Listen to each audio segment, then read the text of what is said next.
whispers beneath the bed. There was a rule in the Harper household: don't talk about the basement. It sat at the edge of the hallway like a rotten tooth in a smiling face. The heavy wooden door always shut, the key always hanging just out of reach on a rusty nail above the coat rack. Lydia Harper, a single mother of two, had grown up in that same house and never questioned the rule. Her father had made it, and his father before him. But rules tend to break when children grow curious. It was October when the nightmares began. Her son Noah, 8 years old, started waking up screaming every night. He'd claw at his sheets, saying things like, "He's under my bed," or, "He's in the walls." Lydia, sleep-deprived and overworked, chalked it up to stress. "It's just a dream, sweetheart," she'd whisper while brushing back his sweat-soaked hair. "The boogeyman isn't real." But the house disagreed. It started with the scratching, soft at first, like mice in the walls. Then came the footsteps at night, the cold drafts, the toys rearranging themselves. One morning, she found Noah's closet door ripped clean off the hinges. He swore he hadn't touched it. His younger sister Mia hadn't even left her crib. "Maybe it's just settling," Lydia told herself, though she hadn't believed that phrase since childhood. One night she heard him whispering. Not Noah, him. A guttural voice low enough to vibrate the air, seeping from under Noah's bed. She crept to his room with a bat in hand, only to find her son asleep, but whimpering. Lydia knelt and reached under the bed.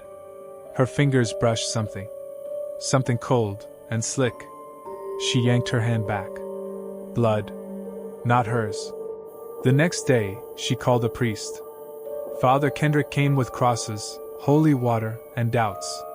"This sounds more psychological than spiritual," he said, glancing at Noah's drawings, crude sketches of a long-limbed shadow with white eyes and jagged claws, always looming, always smiling. But he agreed to perform a blessing. Halfway through the prayer, the lights blew out. A howl filled the room. Not human, not animal. The walls trembled. The crucifix cracked in Kendrick's hand. He ran from the house and never came back. That night, Noah disappeared.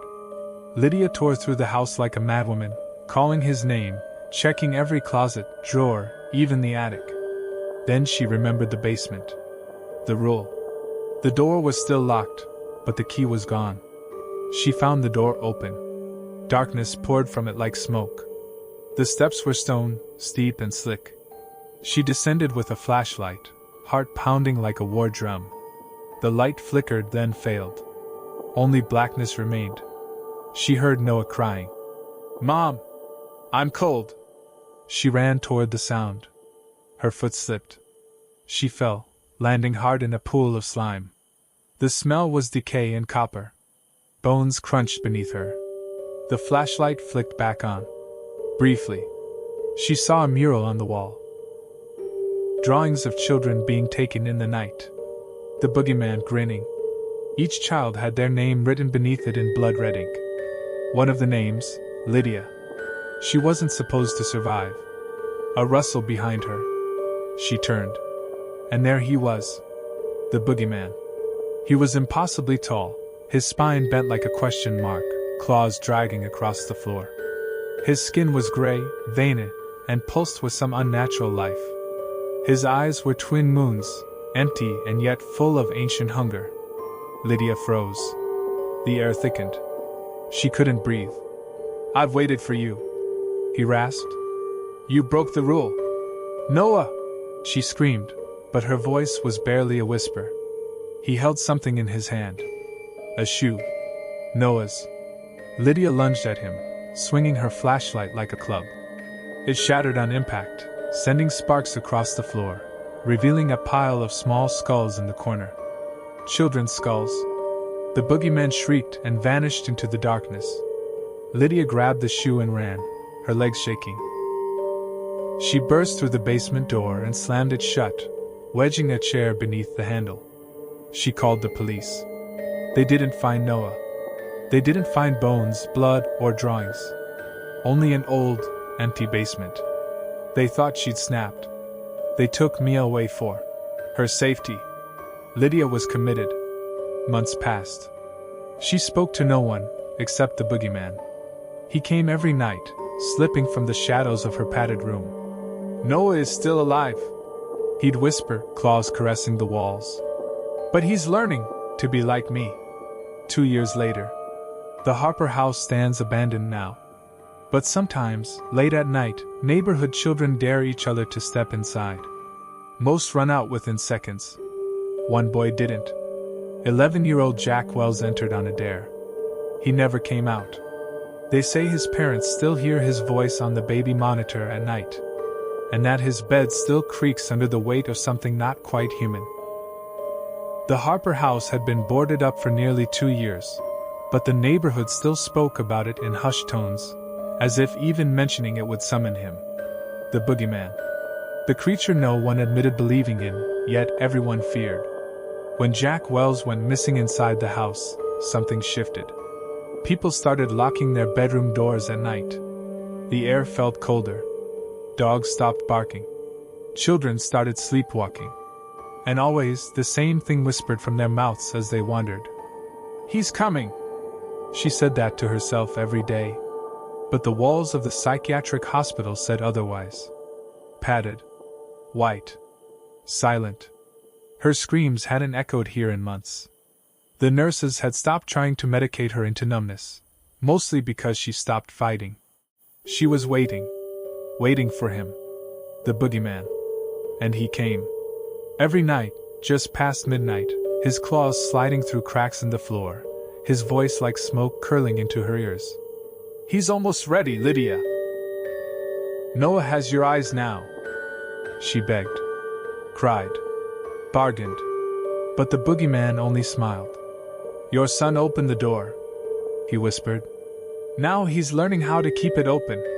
The disappearances started in towns outside Black Hollow. A child here. Another there. All between the ages of 6 and 12.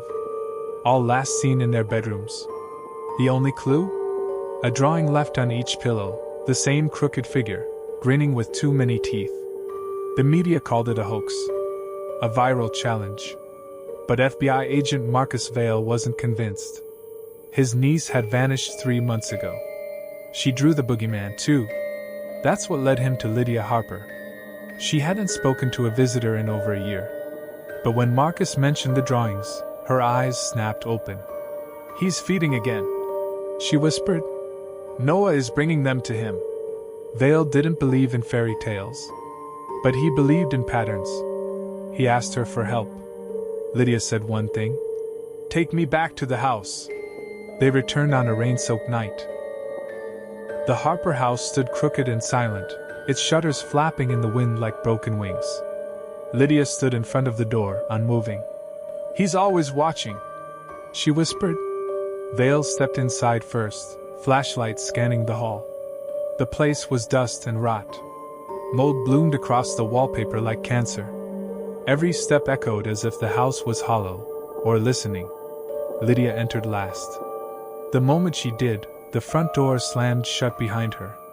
The house exhaled. "I told you," she said, voice shaking. "It's alive now." They descended together. The key was still gone. The basement door already ajar, as if expecting them. Vale drew his gun. It felt useless. The basement was darker than any place on Earth. Not just the absence of light, a presence of darkness. Something thick. Conscious. Hungry. They heard a child's laughter. "Noah?" Lydia called out. Something responded in a child's voice, but wrong. Distorted. As if spoken through water. "Mommy, come play." They stepped into the black. The floors shifted beneath them, pulsing like flesh. Walls moaned. From above, they could hear the sound of beds creaking, hundreds of them. "The door's wide open now," Lydia said. "He doesn't need to hide anymore." They found it behind a rotting curtain, a cavernous room lit by flickering candles made of melted dolls. Hundreds of drawings lined the walls. Children drawn in red. Some screaming. Some crying. Some laughing. In the center sat a single child. Noah. His eyes were milky white. His hands stained in something dark. And behind him, the boogeyman. He was larger now. Feeding had made him stronger. His limbs stretched to the ceiling, claws coiled like vines. His mouth split upward into a smile that nearly reached his scalp. "Hello again, Lydia," he rasped. Vale raised his gun. Noah blinked. "He'll make you see," he said and pointed. The shadows attacked. They weren't illusions. They were pieces of the boogeyman. Arms, mouths, teeth. Vale fired, but the bullets vanished into smoke. Lydia screamed as Vale was lifted off his feet and crushed against the wall. "Stop!" she yelled, throwing herself in front of her son. The boogeyman paused. "Why should I?" he asked mockingly. "Take me," she whispered. "Not him. Let Noah go. Please." There was silence. Then, "Agreed." The boogeyman reached forward and touched Lydia's chest with one finger. Her body convulsed. Her eyes turned black. Her skin paled. She gasped, not in pain, but in acceptance. Noah fell limp, as if freed from a string. The boogeyman sighed in satisfaction.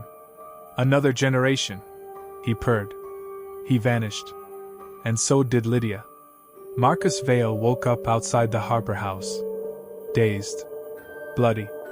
Alive. Noah sat beside him, shivering. His eyes were clear. "He's gone," Noah whispered. "But not for long." The boy was taken into protective custody. Marcus resigned from the FBI and wrote a book no one took seriously. Beneath the Bed, The Boogeyman is Real. People mocked him. Until more children disappeared. A little girl in Ohio drew a picture. Her teacher found it in her backpack. A tall, grinning figure. Claws. Hollow eyes. The girl had never heard of the boogeyman. But when asked where she'd seen him, she only said, "He came from under my bed, and said Mommy sent him."